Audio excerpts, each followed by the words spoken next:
ভেবেছিলাম স্বপ্নটা বোধহয় ওখানেই শেষ, ফিরে আসাটা একেবারেই অসম্ভব। লিগামেন্ট ছেঁড়ার যন্ত্রণা যতটা না তীব্র ছিল, তার চেয়ে বেশি তীব্র ছিল কখনো ফুটবল খেলতে না পারার কষ্ট।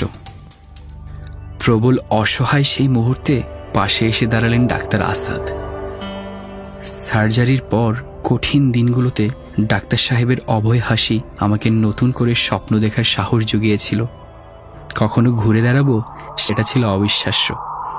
আর সেই অবিশ্বাসকেই বিশ্বাস করতে শেখালেন ডাক্তার আসাদ।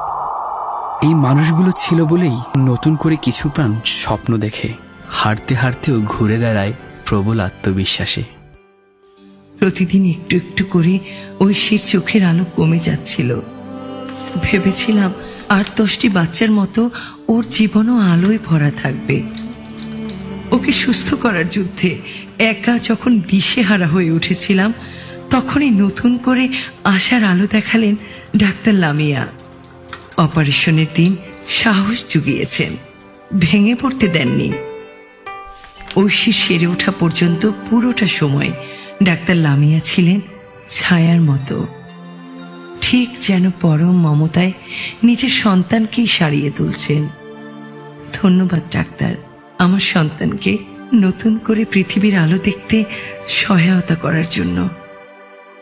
একজন ডাক্তার আমাদের জীবনের কঠিন সময়গুলোতে পাশে থেকে সাহস যোগান, নতুন করে বাঁচার গল্প তৈরি করেন, অথচ তাদের জীবনের গল্পগুলো কিন্তু অজানাই রয়ে যায়।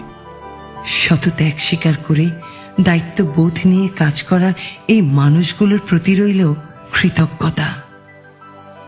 তারা পাশে থাকেন আমাদের জীবন যুদ্ধে, আমাদের হাসি কান্নায়, আবেগ কিংবা ভালোবাসায়।